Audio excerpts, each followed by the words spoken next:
Hello, this is Darrell Castle with today's Castle Report. This is Friday, the 27th day of June in the year of our Lord 2025. Next Friday is the 4th of July, so barring some catastrophe out there somewhere, there will be no Castle Report next week. I hope you have that day off so you can celebrate independence as Joan and I plan to. Today I speak not of independence but of war once again, as I try to discern some of the reasons for the U.S. attack on Iran's nuclear enrichment sites. I will admit that the reasons for the actions of nations at this moment are normally nothing more than someone's or some group of someone's best guesses, so I will make some of my best guesses today. The attack raised an important constitutional issue because the Constitution gives only Congress the authority to declare war. That was just one example of the wisdom of the founders, because the decision to go to war puts the entire nation's survival at risk. Perhaps in this modern era, we are expected to think differently and see that this attack was not such a constitutional question, because the last time the U.S. followed the Constitution in going to war was 1941. Most politicians now on both sides of the aisle think and state publicly that the formal declaration of war is a relic of the past, just isn't done anymore. So we are constantly at war, but nothing is ever declared. That's very convenient for those who love war. The two political parties have apparently reached a consensus to let the president handle the decision alone, and afterward they can just criticize him or praise him at their leisure. It's all just part of the theater of the absurd that we watch every day on our televisions and smartphones. Technology and speed are completely different now than in the days of the founders, or even in 1941, in the early days. A debate about going to war might take months. There was little or no chance your adversary could learn of it before you acted, but now those decisions take only microseconds. It seems that in government today, there are simply no secrets, despite any top secret classification, except, of course, for the very important secrets like JFK, RFK, MLK, the Epstein files, and, of course, 9/11. Those secrets are things we normal Americans are just not supposed to know. For example, someone in the Pentagon or the Defense Intelligence Agency leaked the top secret bomb damage assessment, or BDA as the pilots call it, of the attack, which said it was unknown whether or not the nuclear enrichment capability of Iran survived the blast generated by 14 Moabs, the mother of all bombs. A criminal investigation is underway to find the leaker. President Trump previously told us that the nuclear sites had been, quote, obliterated by the bombing. When asked about it later, he said, well, he got his BDA from Israeli Mossad agents who were physically there at the site. It turns out now that even the Iranians admit severe damage to the site. Wars tend to be worse than expected, though, I'll tell you that. The ones who enter them expect and hope that the duration will be short. Victory will come decisively and come quickly, but then reality sets in. For example, one could say that the Ayatollahs have been at war with Israel and the U.S. for 46 years, or the entire time they have held power in the Islamic Republic of Iran. They constantly inflamed their people and incited international fear by leading chants in the streets of Tehran, death to America, death to Israel. It's not much of a stretch to believe that those two nations, the U.S. and Israel, that is, would see that as declaring open warfare and act accordingly. When someone screams for your death for 46 years, perhaps you should consider paying attention, because he might just be preparing the means to bring his ambitions into reality. That is one reason for the attack, then. Reason number one, to end the death to America threat. The Iranian regime turns out to have been just a farce all along, much ado about nothing.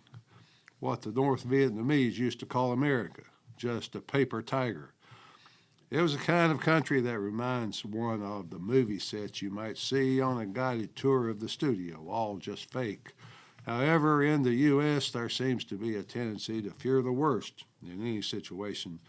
And in the Middle East, the worst seems to have a way of happening. In other words, it's just a fine place to stay a long way from.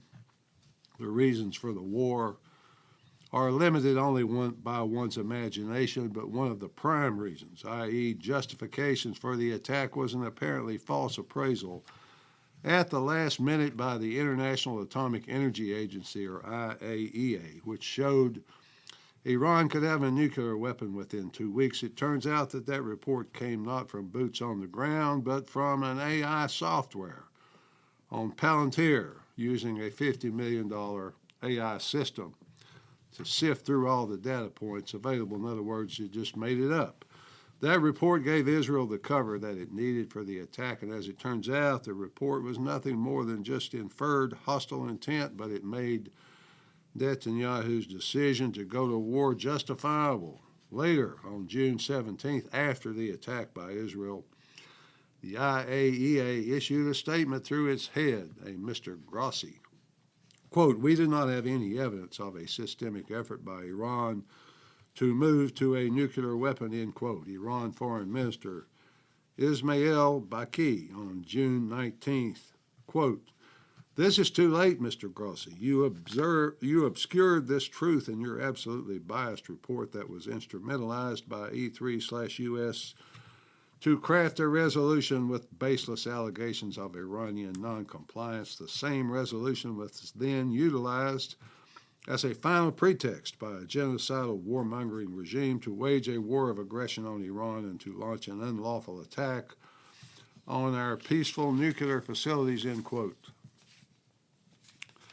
I've had a question since this all started about the peaceful nuclear facilities in Iran, about the reports of no nuclear weapons, that they were not working on a nuclear weapon. The question I have is, if that is so, why do you need to build your facility to make peaceful nuclear power 80 to 100 meters underground, cover it with 25 meters of reinforced concrete? Peaceful level enrichment is fairly easy, fairly quick, very replaceable. However, I certainly understand Iranian anger at the false report. That's why the Iranian parliament reportedly has ceased cooperation with IAEA. There is another reason for the attack, which, like the others, is probably false, but maybe, just maybe, there's truth in it. The reason comes to us from a man named Gilbert Doctorow, world-recognized Russia expert who has degrees from Harvard and Oxford on his resume. The report was mentioned by Paul Craig Roberts in a recent article. That's how I became aware of it and started researching Mr. Doctorow and his theories. He has a different theory from anything presented thus far. Mr. Roberts reports Doctorow's interpretation like this. He suggests that the purpose of Trump's bombing of Iran's uranium enrichment sites is to shut up Netanyahu and to preempt Netanyahu from attacking the Iranian nuclear facilities with nuclear weapons. As an alleged Iranian nuke was the official excuse of Netanyahu's military aggression against Iran, Trump's announcement of Washington's destruction of the sites removed the justification for continuing Israeli aggression. Mr. Doctorow went on to suggest that Trump immediately began hammering both sides for a ceasefire, which was in Israel's best interest because it was running out of anti-air munitions.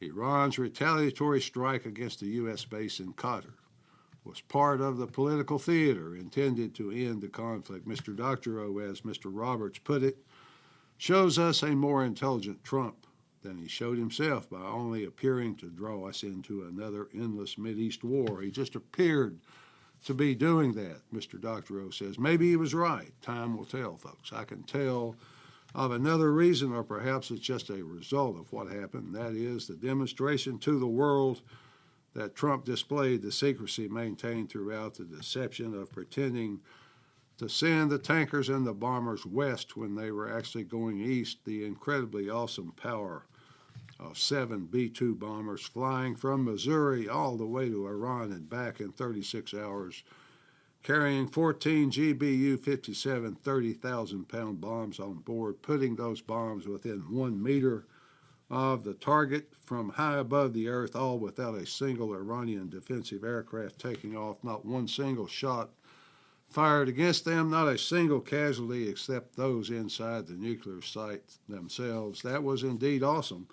I can think of only one nation in this world which could have pulled it off. In other words, Russia and China seem a little irrelevant right now. Russia's statements of support for Iran were just that, statements with nothing behind them. Trump made a demonstration for the world to see. I believe the world, despite the rhetoric, took notice. China is a little concerned right about now because it looked like Iran might be headed for regime change. That would be problematic for China since Iran is one of the crown jewels in the Chinese Belt and Road Initiative, which would connect China with the world, out of reach of the U.S. Navy. No seaborne stuff, in other words. This demonstration, then, told the Chinese that the U.S. Navy might not be able to reach you, but the U.S. Air Force can. The vast amount of munitions expended in this brief war has to be replaced. Just one small part of it is the Israeli aircraft, primarily American aircraft. About 200 U.S. F-35 stealth jets were used to fly those early sorties designed to destroy the Iranian anti-air systems. They were airborne for hours, required much aerial refueling. Each F-35 cost $10,000 per hour for each hour of flight operations. This information is one tiny bit of the cost in the total package, but it bodes extremely well for Lockheed and its F-35 program, also for Boeing and its F-47 fighter, which is on the way, as well as Northrop Grumman and its development of the coming large bomber called the B-21. As I've often said, if you're a gambler, folks, bet on war. It's really not that much of a gamble. In conclusion, folks, since December 7th, 1941, we've had more than enough wars, but not many victory parades, not many celebrations in the great capitals. We've had Korea, Vietnam, Honduras, Nicaragua, Grenada, Kuwait, Kosovo, Iraq, Afghanistan, so on and so forth. Trump had a chance to set a record for American presidents. Time will tell if he did or not. He was the only U.S. president in this century, the 21st century, who had not started an expensive, stupid, pointless war. This one might turn out shorter and cheaper than the others. We'll see. Finally, folks, Trump seemed genuinely upset, especially with Netanyahu for violating the ceasefire he arranged. I see that as a good thing.